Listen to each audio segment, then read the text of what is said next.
واحد بيقول: أنا راجل كبير في السن وأريد أن أسأل قداستكم هل البكاء والصويت على الميت يصح أم لا؟ وأنا قد أوصيت أهل بيتي بعدم الكلام والصويت عندما أموت. ربنا يديك طولة العمر. البكاء عبارة عن انفعال داخل النفس ما بيقدرش الإنسان يمنعه، بيعبر عنه بالبكاء. وغالبا البكاء الصامت الهادئ بيكون أقوى من الصويت.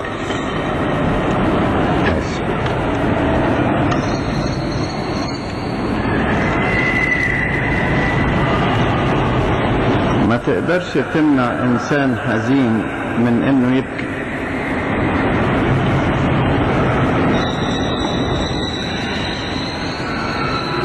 التأثر الواحد ما بيقدرش يمنعه. السيد المسيح بكى عند قبر العازر، ومريم ومرثا بكوا عند قبر أخيهم. فكلمة البكاء مش في إيدينا نمنعه، لكن الصويت بصوت عالي يعني شيء غير لائق يعني.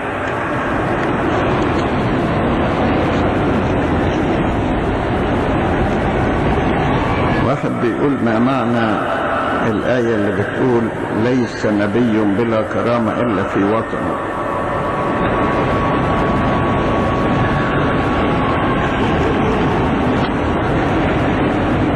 هو قيلت لما المسيح ذهب إلى بيت لحم البلد اللي ولد فيها، والناس قالوا: أليس هذا هو ابن النجار؟ أليست أمه وأخوته موجودين عندنا؟ وشكوا فيه، فقال لهم: ليس نبي بلا كرامة إلا في وطنه. يعني الغرب بيحترموا أكتر، لكن أهل البلد يقول لك مش ده ابن فلان، مش ده ابن فلانة يعني.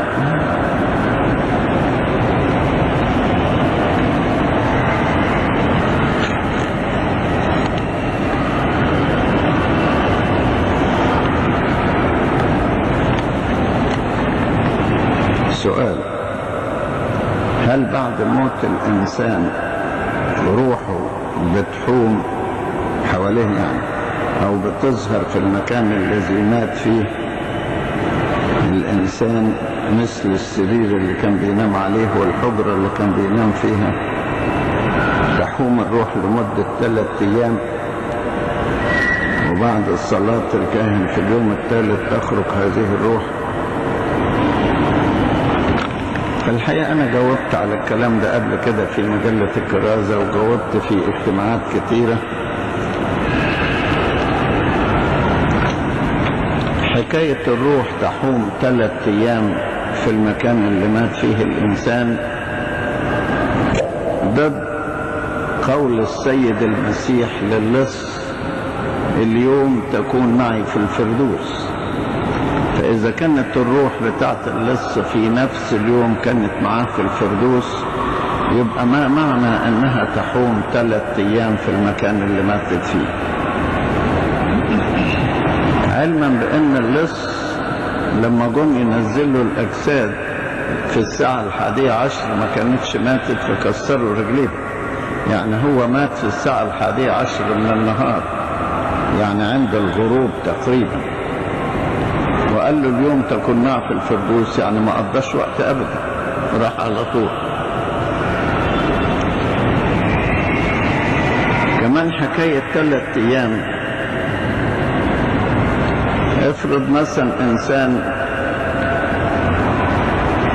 طيارة اتحرقت ووقعوا الناس في البحر، تقعد الروح تمر في البحر كده 3 أيام؟ كلام مش معقول.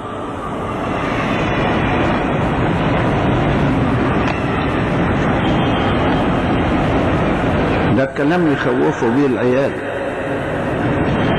ان الروح بتفضل موجودة، ويقول لك السرير والبتاع ده، هي لسه تقعد على السرير.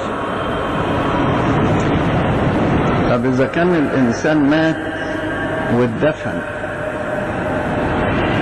فالروح تحوم حوالين المكان اللي مات فيه، ولا المقبرة اللي اتحط فيها، ولا السكة، ولا الكنيسة اللي صلوا عليه فيها، ولا تقعد تلف في الحتة دي كلها؟ كلام ملهوش معنى ولا يوافق تعليم الكتاب. خدوا التعليم بتاعكم من الكتاب. الكتاب بيقول في سفر الجامعة 12:7 بيقول على الموت: التراب يرجع للتراب والروح ترجع إلى الله معطيها. فالروح بترجع إلى الله، مش تقعد تحوم حوالين المكان. والصلاة الثالث مقصود بها تعزية أهل الميت، وليس طرد الروح زي ما بيقولوا أصحاب هذا الرأي.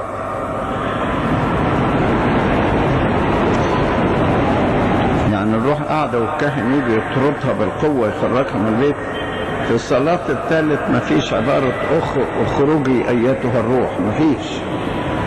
في الصلاة الثالث بنقرأ فصول عن قيامة الأموات، يعني بنعزي أهل الميت ونقول لهم زي ما المسيح قام في اليوم الثالث، الميت بتاعكم هيقوم أيضا، فبنعزيهم.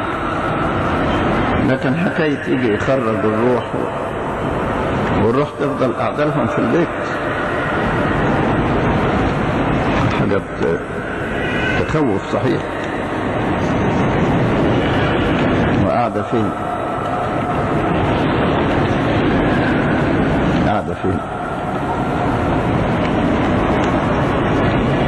وقاعدة تعمل ايه؟ يعني الروح اللي قاعدة دي قاعدة تعمل ايه؟ مشتاقة للمكان اللي كانت فيه. ده الروح بيقول لي اشتهاء أن أنطلق وأكون مع المسيح، فذاك أفضل جدا. فالروح تشتهي إنها تنطلق وتكون مع ربنا، مش إنها تقعد في المكان ده.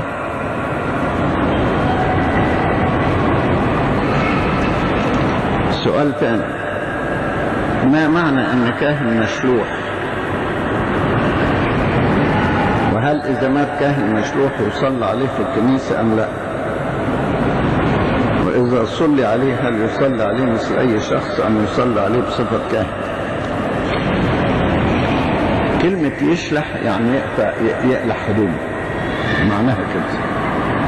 وكان الكاهن لما يشيلوه من رتبة الكهنوت بيخلعوه ملابس الكهنوت، عشان كده بيقولوا يشلحوه، يخلعوه ملابس الكهنوت. ده أصلا يعني كلمة يشلح كلمة سوريانية، يعني يخلع ملابسه.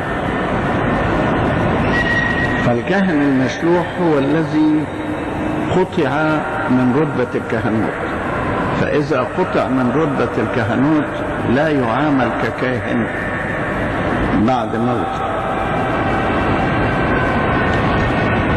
لكن قوانين الكنيسة بتقول لا توقع عقوبتان على خطية واحدة إلا في حالة الهرطقة.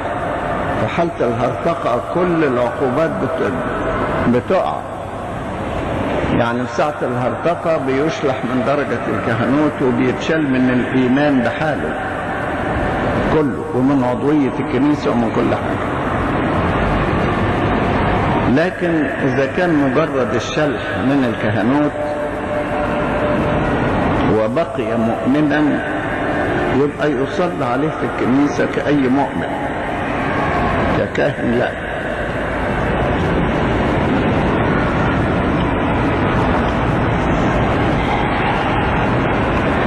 سؤال: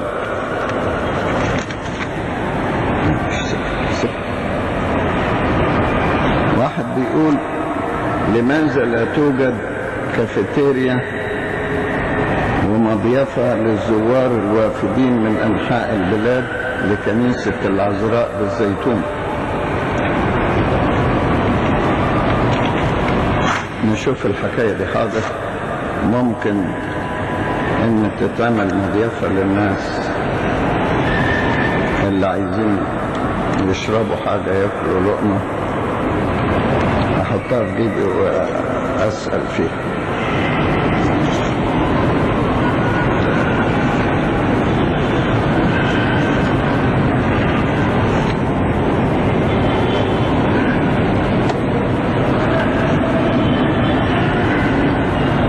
بيقول ما معنى قول الرسول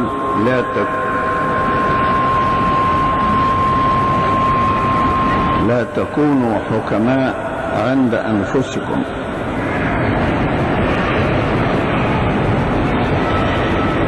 أو لا تكن حكماء، لا تكن حكيما في عيني نفسك. يعني الواحد لا يغتر بنفسه ويظن في نفسه انه حكيم. في انسان بيكون بار في عيني نفسه يعتقد في نفسه انه بار، وانسان حكيم في عيني نفسه يعني يظن في نفسه انه حكيم. بيقول ده المسيح بيقول كونوا حكماء كالحياة، يعني الانسان يكون حكيم لكن ما يقعدش يظن في نفسه انه حكيم. بالتواضع يطلب المشورة، وبالتواضع لا يغتر بنفسه. بيقول فكيف أكون حكيما أم أتصرف بحكمة في نفس الوقت لا أكون حكيما في عيني نفسي؟ تتصرف بحكمة وتكون حكيما، لكن لا تفتخر بينك وبين نفسك بأنك حكيم.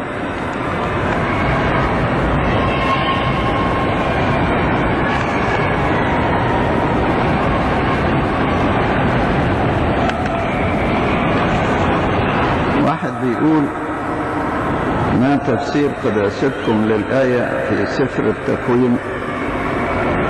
يقصد في قصة الطوفان: ومن جميع البهائم الطاهرة تأخذ معك 7 ذكرا وأنثى، ومن البهائم ليست الطاهرة 2 ذكرا وأنثى، ومن طيور السماء إلى آخره. المفروض ان الحيوانات الطاهرة سواء كانت بهائم او طيور بيقدموا منها ذبائح، فاذا كانت بس 2 ذكر وانثى وقدموا ذبيحة يبقى انقرض هذا الصنف على طول.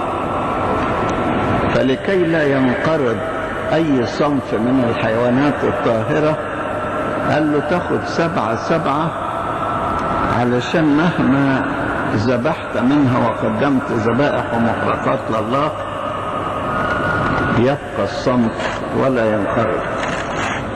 لكن الحيوانات غير الطاهرة ما بيقدموش منها ذبائح فهي عايشة.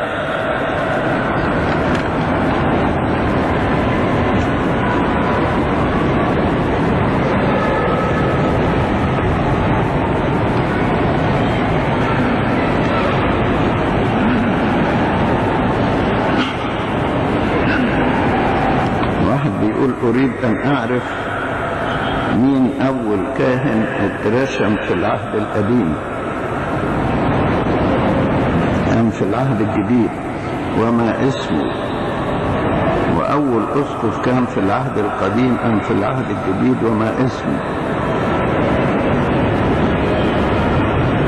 وأريد أن أعرف أول بابا زي البابا كيرلس وزي قداستكم البابا شنودة ما اسمه. ما اسمه ازاي؟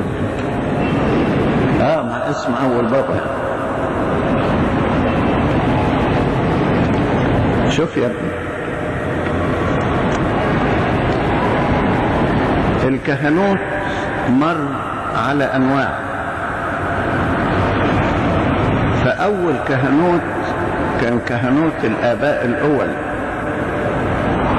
زي نوح وإبراهيم وإسحاق، كان أب الأسرة هو كاهن الأسرة في ذلك الحين. أما لو عرفت من أول واحد قدم ذبائح فطبعا هابيل الصديق هو أول واحد قدم ذبائح اللي ورد في الكتاب المقدس. والآباء الأول اللي كانوا كهنة هم رؤساء الآباء الأول زي نوح وإبراهيم وإسحاق إلى آخره. وزي أيوب قدم ذبائح عن أولاده. ولكن فيما بعد ربنا أوجد كهنوتا آخر هو الكهنوت الهاروني، فكان أول كاهن اترسم هو هارون أخو موسى النبي. ده في العهد القديم.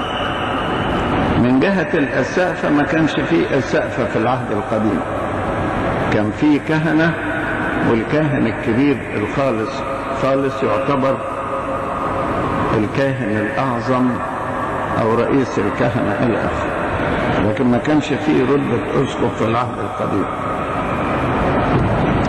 في العهد الجديد أول كهنوت كان كهنوت الآباء الرسل، لما المسيح نفخ في وجوههم وقال لهم اقبلوا الروح القدس، من غفرتم لهم خطاياهم غفرت لهم ومن أمسكتموها عليهم أمسكت، كما ورد في يوحنا إصحاح 20 آية 22 و 23. وكان الرسل يعتبرون أساقفة مسكونيين، يعني أساقفة للعالم كله مش لبلد معينة. وأول أسقف كان أسقفا لبلد معينة من الرسل الاثني عشر هو يعقوب الرسول، الذي أصبح أسقفا لأورشليم.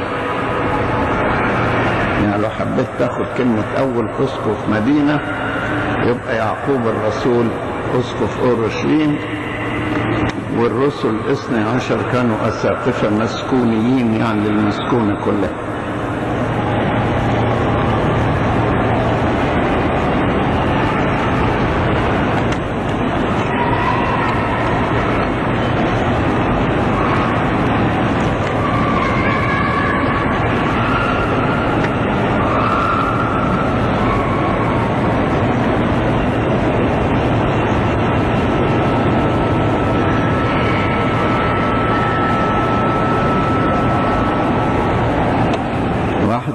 هل الضيقة العظيمة التي تكلم عنها السيد المسيح له المجد تحل على اليهود فقط أم على العالم بما فيهم المسيحيين، أم المسيحيين يختطفون قبل الضيقة؟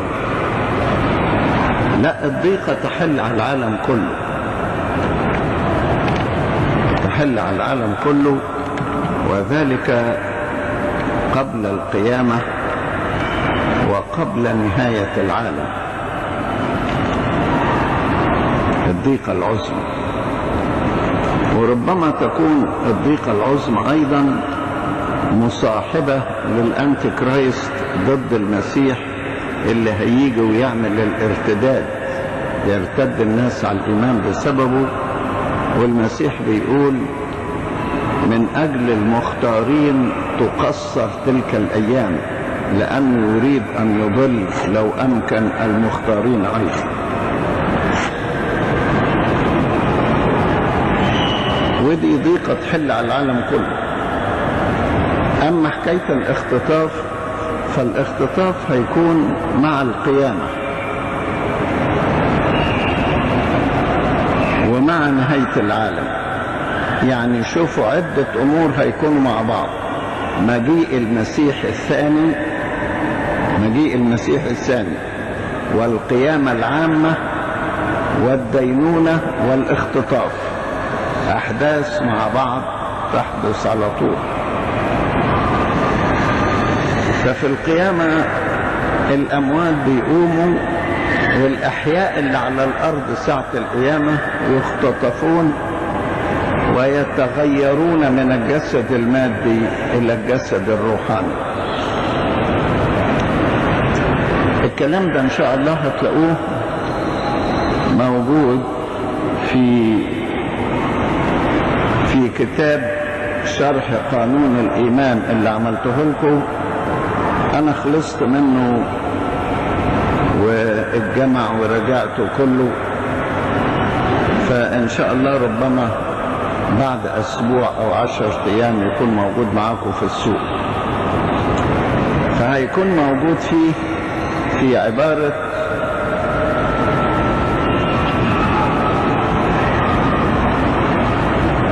القيامة ونهاية العالم وحياة الدهر الآتي، هتلاقوا مع النقط دي شرح لكل اللي عايزينه في النقطة.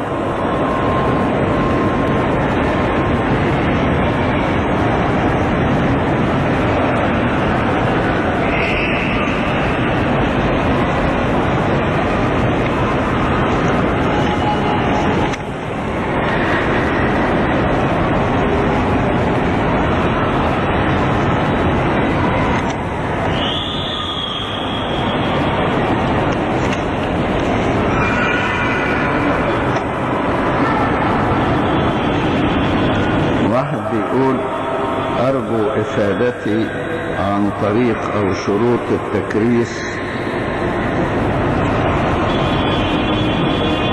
دي واحدة بنت، لأن عندي الآن 32 سنة وموظفة وأمي تريد زواجي وكل أسبوع تجيب عريس، فقررت أتكرس.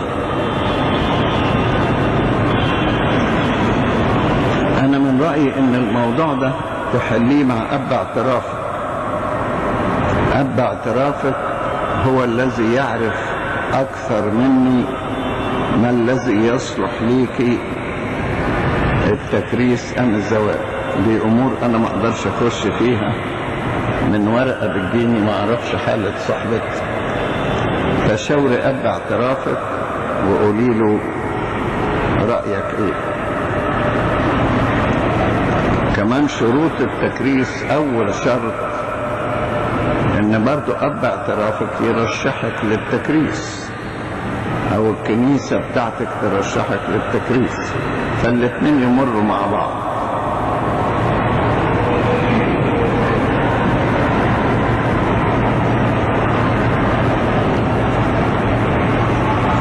واحد بيقول نحن شعب ورعية مدينة العقبة في الأردن حوالي 700 نفس، ولا توجد لنا كنيسة هناك، وأقرب كنيسة قبطية في عمان العاصمة وتبعد عن العقبة ب 350 كيلو. إن شاء الله هوصل الطلب بتاعكم ده لنيافة الأنبا إبراهام علشان يشوف إيه اللازم لرعايتكم ويفتقدكم ويشوف حكايتكم.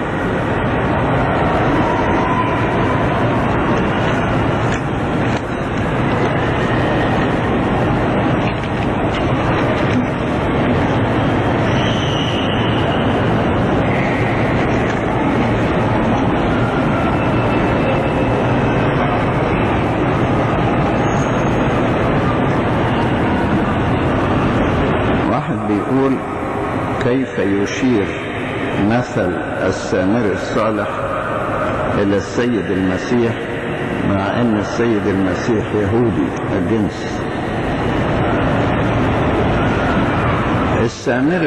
مثل السامري الصالح يشير إلى كل إنسان يصنع الخير مع أعدائه، لأن السامري صنع خيرا مع شخص ليس من جنسه بل عدو ليه في ذلك الحين. فالسامري الصالح يشير إلى كل إنسان يصنع الخير مع أعدائه. أما إن أشار إلى السيد المسيح فهو أيضا قد صنع الخير مع أعدائه.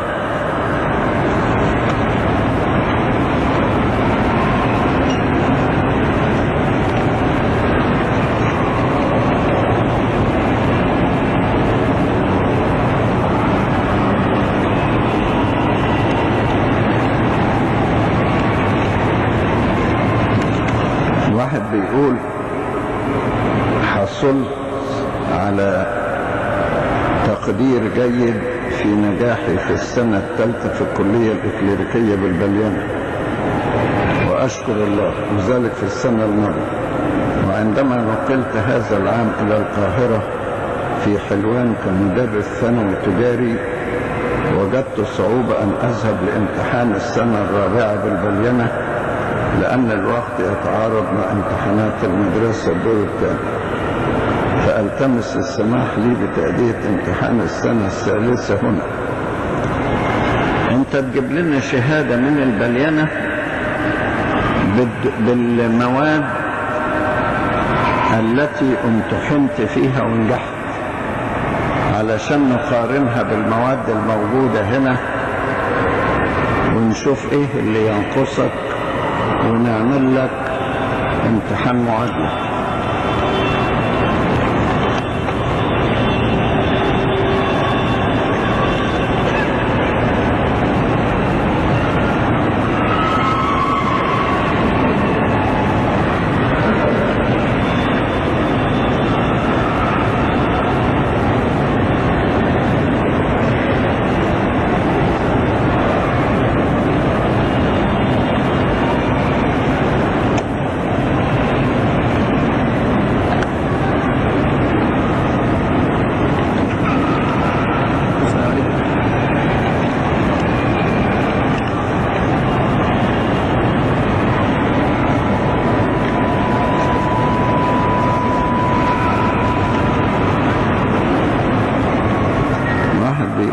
في كورنثوس الأولى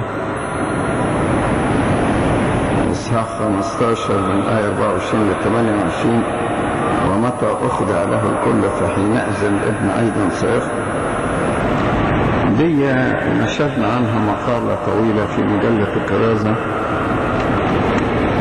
يا ريت تقراها بدل ما ناخد وقت طويل فيها.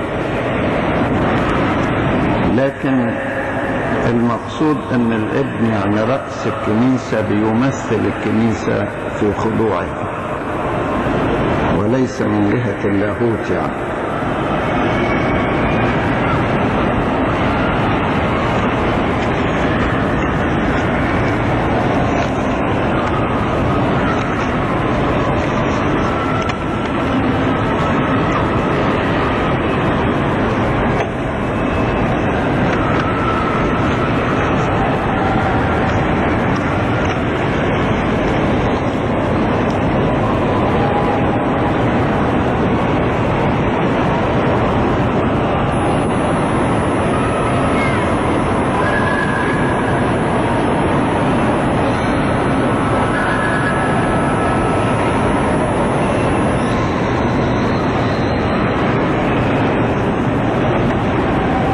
بيقول أنا شاب خاطب واحدة قريبته،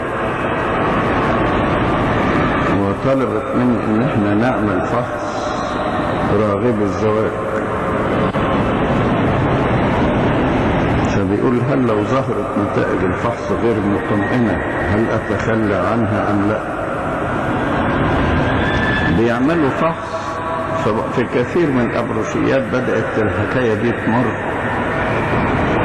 يتعمل فحص قبل الزواج،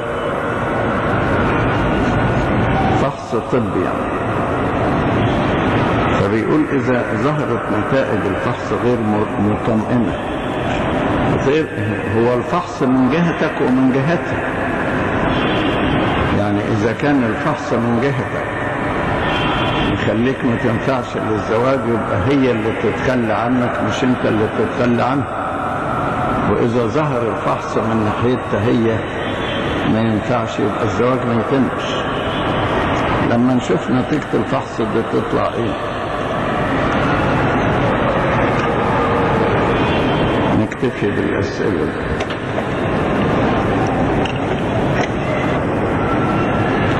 الطفل اللي قال لكم اللحن الطويل هو الطفل مينا سامي من كنيسة السيدة العذراء المطرية، نشجعه كلنا.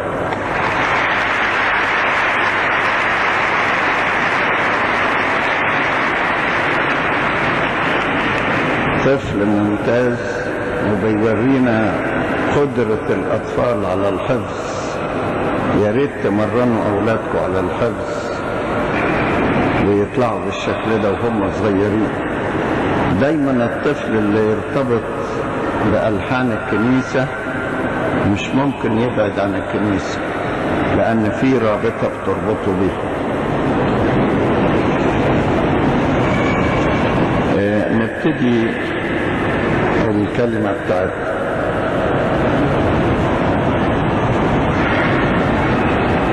أنا كلمتكم عن حاجات كتيرة خاصة بالآباء الرسل، وخصوصا احنا في صوم الرسل. عايز أتكلم النهاردة عن كلام الرسل وقوة الكلام بتاعهم. ياما ناس بيوعظوا وياما ناس بيتكلموا، لكن المهم أين قوة الكلمة وأين فاعليتها وأين تأثيرها في الناس. في الحقيقة أنا أقف كثيرا متعجبا أمام كلمة قالها بولس الرسول في رسالته إلى أهل أفسس.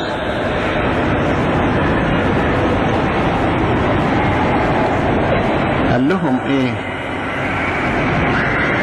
صلوا من أجلي لكي أعطى كلاما عند افتتاح فمي.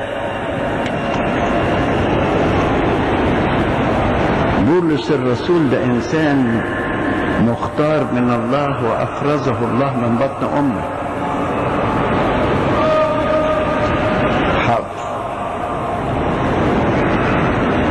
وكان إنسانا قويا جدا، البعض بيسميه فيلسوف المسيحية، ومن الرسل المثقفين جدا، وتهذب عند قدمي غمالائيل المعلم العظيم.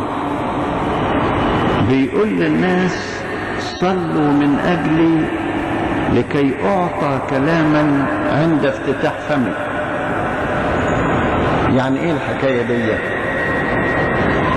يعني هو بيطلب ان روح الله يعطيه كلمة يقولها للناس.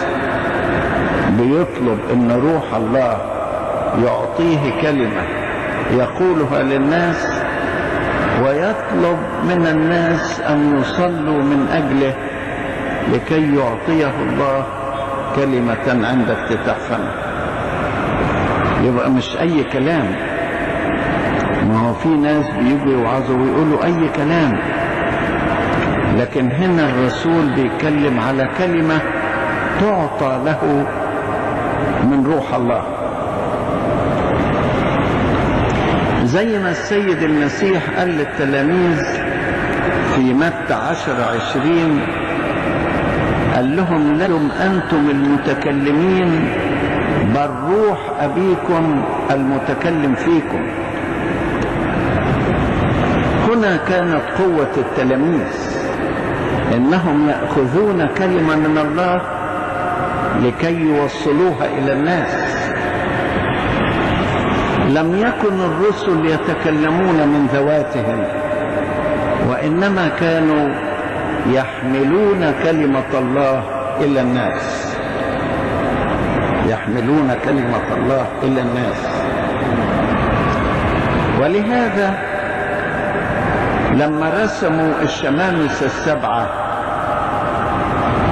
أو لما طلب رسامة الشمامسة السبعة، قال الرسل اختاروا أنتم أيها الرجال الأخوة 7 رجال منكم مملوئين من روح القدس والحكمة، فنقيمهم نحن على هذه الحاجة، أما نحن فنتفرغ للصلاة وخدمة الكلمة.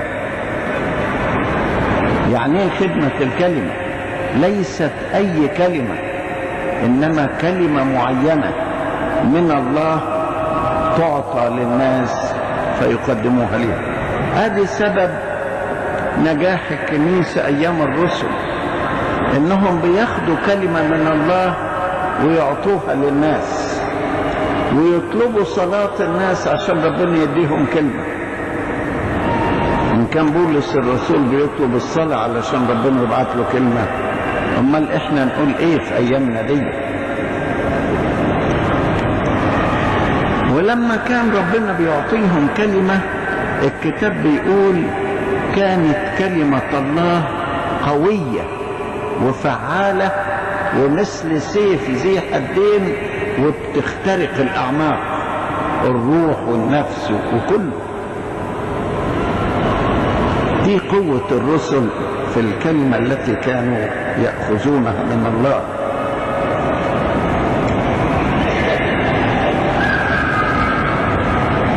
عشان كده نقرأ في الكتاب المقدس أشياء عجيبة في هذا الموضوع. موسى كان إنسانا قال عن نفسه أنا إنسان أغلف الشفتين، ولست صاحب كلام لا اليوم ولا أمس ولا قبل من أمس، مش بتاع كلام. فربنا قال له كلمة عجيبة جدا، قال له أنا أعطيك أخوك هارون هو يتكلم بذلك. طب وبعدين تيجي الكلمة منين؟ أنا أضع الكلمة في فمه. شوفوا ربنا بيقول له إيه؟ بيقول له أنا أضع الكلمة في فمه، أضع الكلمة في فمك وإنت تقولها له وهو يتكلم. لما ربنا يضع كلمة في فم إنسان عشان يقولها، يبقى دي ليها موضوع تاني. شوفوا الكلام بيقول له ايه هنا.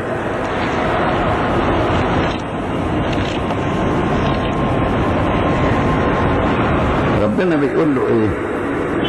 موسى بيقول انا ثقيل الفم واللسان وما اعرفش. فربنا قال ايه؟ الان اذهب وأنا أكون مع فمك. الآن اذهب وأنا أكون مع فمك وأعلمك ما تتكلم به. فلما موسى برضه اعتذر قال له خد أخوك هارون، أنا أعلم أنه هو يتكلم، تكلمه وتضع الكلمات في فمه وأنا أكون مع فمك ومع فمه وأعلمكم ماذا تصنعون. جميل عبارة ربنا يقول أنا أكون مع فمك وأضع الكلام في فمك وإنت تقوله.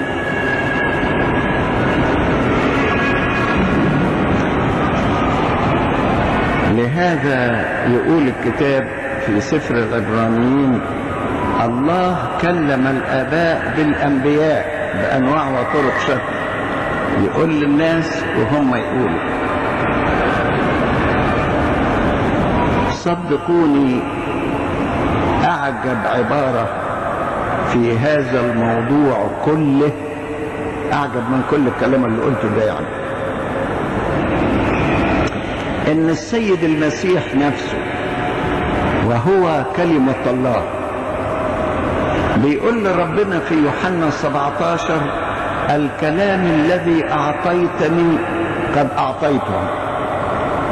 الكلام اللي أعطيتني لما أنت نفسك كلمة الله، لكن هو من الناحية البشرية كخادم يقدم حسابا عن خدمته يقول للآب الكلام الذي أعطيتني قد أعطيته. يا ريت كل واحد يكلم الناس يقول لربنا نفس العبارة الكلام الذي أعطيتني قد أعطيته. أنا إنسان ثقيل الفم واللسان أغلف الشفتين، لا أستطيع أن أتكلم، لكن الكلام الذي تعطيني إياه هو اللي أوصله للناس. دي أول نقطة.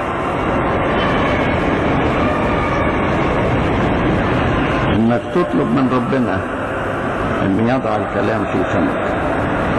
لما ربنا يضع الكلام في فم إنسان يكون الكلام له قوة، قوة عند المتكلم وقوة عند السامع. قوة في الكلمة اللي بيقولها المتكلم تكون كلمة قوية مقنعة وتدخل إلى قلوب الناس، وقوة عند السامع إن ربنا يعطيه قبولا للكلمة واقتناعا بها وعملا بها وقدرة على العمل. لهذا نجد في يوم 50 ايه اللي حصل؟ بطرس ألقى عظة، العظة ربنا كان معاه واداله كلمة، والناس جرى لهم ايه؟ عندما سمعوا الكلمة نخسوا في قلوبهم وقبلوا الكلام بفرح. نخسوا في قلوبهم وقبلوا الكلام بفرح. هذه النعمة التي تعطى للسامع كما تعطى النعمة للمتكلم.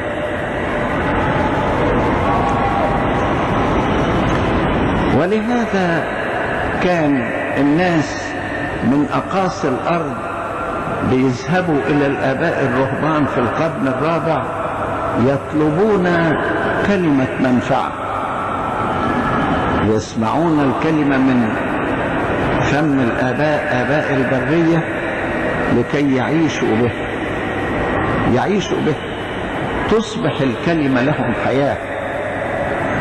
شوف السيد المسيح قال ايه؟ قال الكلام الذي أقوله لكم هو روح وحياة. كلام فيه روح ويتحول فيكم إلى حياة. هو ده اللي كان موجود مع الآباء الرسل، بيقولوا الكلام اللي فيه روح ويتحول الكلام إلى حياة. بالنسبة لك أنت حاول أن تتلمس كلمة الله إليك، حاول أنك أنت تتلمس كلمة الله إليك. كلمة الله إليك دي تجي لك في حاجات كتيرة جدا. أنت يمكن بتقرأ الكتاب المقدس، والكتاب المقدس مليان كلام وكله كلام الله، لكن تبص تلاقي آية معينة وقفت عندها وأثرت فيك تأثيرا خاصا، وشعرت إن الآية دي من دون باقي الآيات كلها هي رسالة الله إليك أنت بالذات، وهذه الآية بالذات. ليه؟ لأن ربنا أعطى هذه الآية قوة تصنعها في نفسك وتأثيرا تؤثر فيك، فتشعر ان دي رسالة من الله إليك. القديس الأنبا أنطونيوس لما راح الكنيسة وسمع فصل من الإنجيل في الكنيسة، ما فيش شك ان الفصل ده كان فيه آيات كتير، لكن وقف عند الآية اللي بتقول إن أردت أن تكون كاملا فاذهب بيع كل مالك واعطيه للفقراء وتعالى اتبعني. الآية دي بالذات ربنا اداها قوة خاصة وفاعلية خاصة، بها نخس الأنبا أنطونيوس في قلبه. الآية كان لها قوة خاصة، وأيضا ربنا أعطى الأنبا أنطونيوس استعدادا خاصا في قلبه لقبول هذه الآية، لأن قبل كده كان أبوه مات وهو بص لجسد أبيه الميت وقال له أين قوتك وعظمتك وسلطانك؟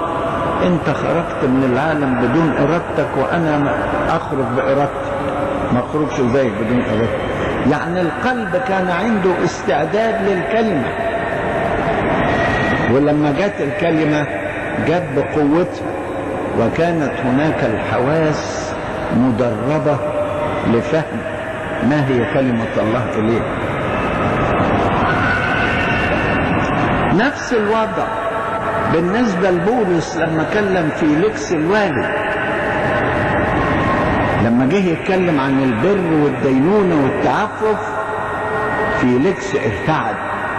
ليه؟ لأن كانت الكلمة قوية وفعالة زي سيف ذي حدين، اخترق قلبه فارتعد. ونفس كلامه مع أغرباس. نحن لا يعوزنا يا إخوتي الكثير من الكلام، لكن يعوزنا الكلام الذي له قوة وله تأثير ويخش جوه النفس ويعمل عمل.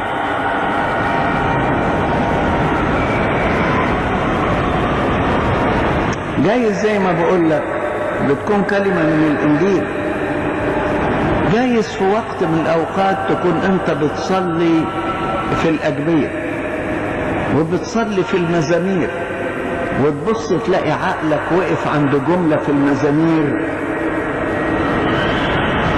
وتأثر بها تأثرا خاصا، مع إنه ياما صلى بها من قبل، لكن في هذا الوقت كانت هذه الكلمة في المزمور هي كلمة الله إليه. أهدي اللي بيقول لينا الحواس مدربة، الحواس مدربة على معرفة ما هي رسالة الله إليك، ما هي رسالة الله إليك. كذلك في القداس جاي صلاة معينة يكون لها تأثير في نفسك.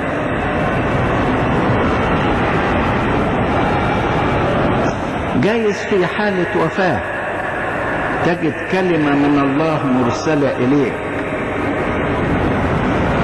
عظة معينة مرسلة إليك. جايز في حالة مرض تجد كلمة من الله مرسلة إليك في قلبك. جايز في وقت ضيقة من الضيقات تجد كلمة من الله مرسلة إليك. جايز في حالة خوف وانت خايف من حاجة تجد كلمة من الله مرسلة إليك.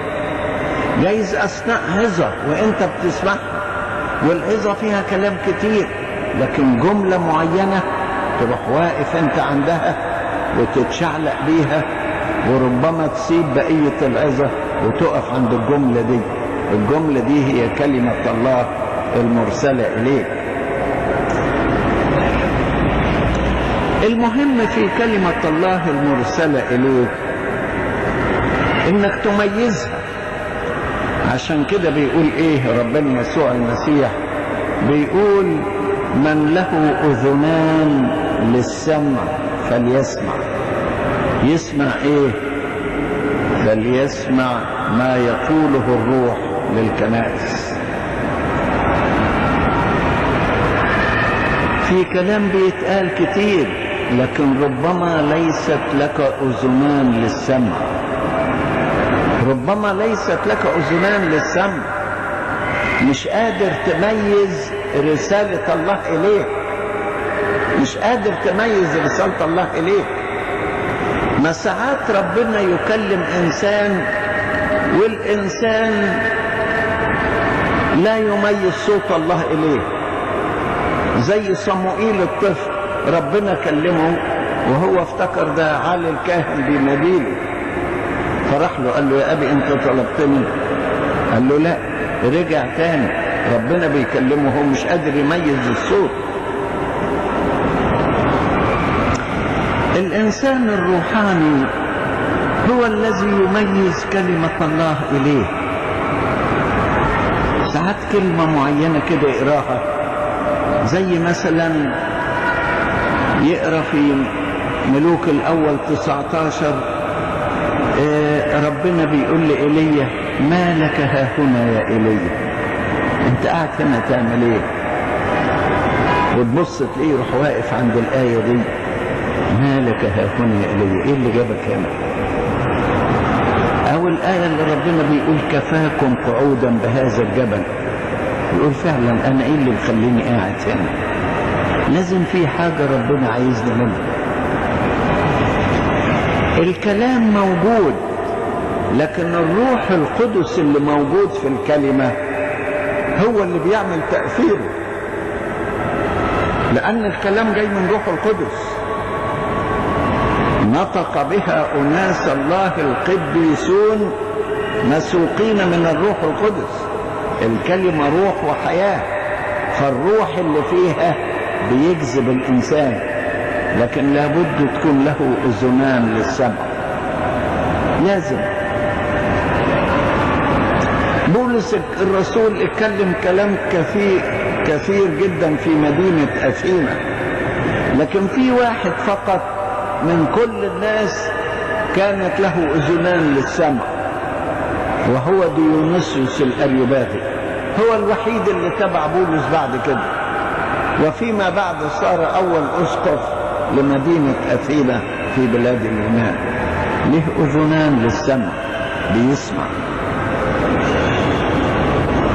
ما هو الزارع خرج ليزرع وألقى البذار في كل مكان، على الأرض المحجرة والأرض اللي فيها شوك والأرض الجيدة، ولكن أرض واحدة جابت نبات اللي هي الأرض الجيدة. دي تمثل الإنسان اللي له أذن للسمع. أذن للسمع، بيقدر يسمع كلمة الله ويفهمها وتؤثر فيه.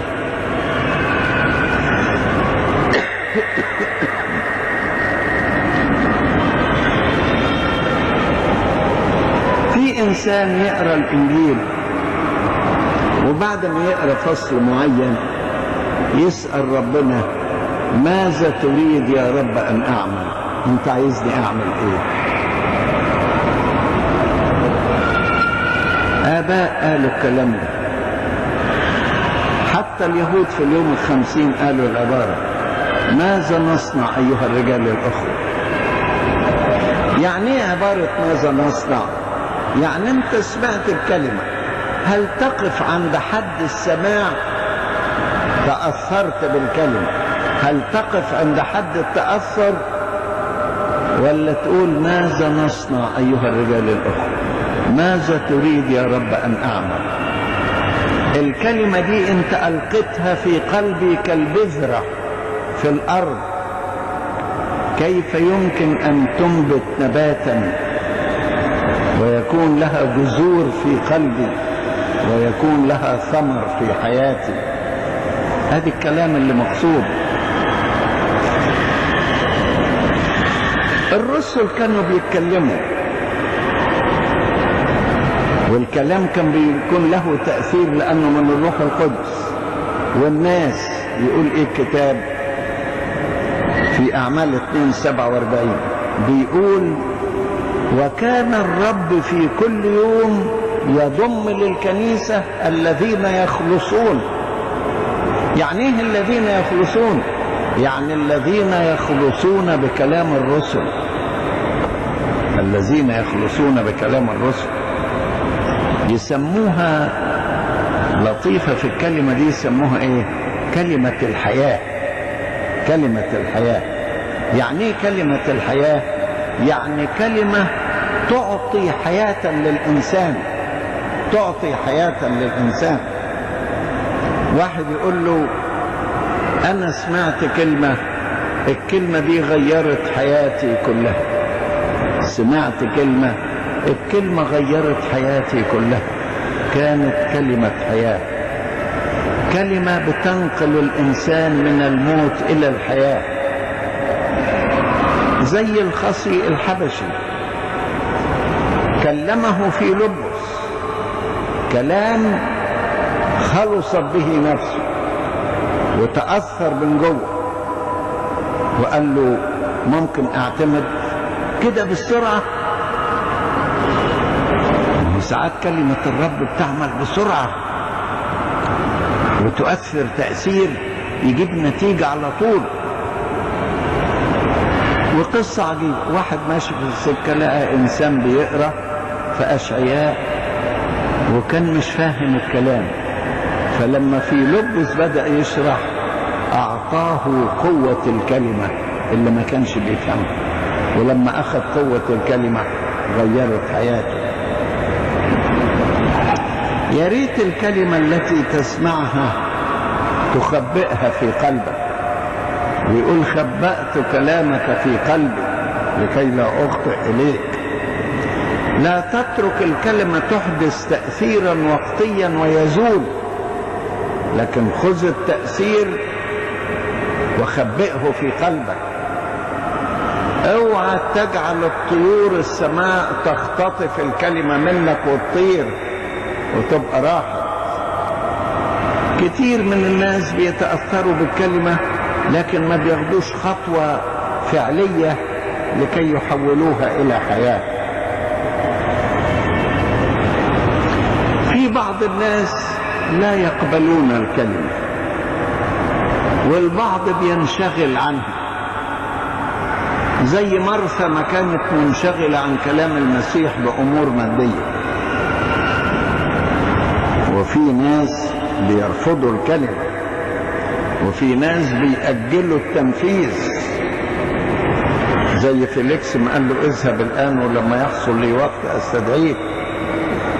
وفي ناس بيقسوا قلوبهم، يكون محبة الخطية مسيطرة على الإنسان وضغط على نفسه بحيث ما عندوش استعداد يقبل الكلام وما عندوش استعداد يغير سلوكه.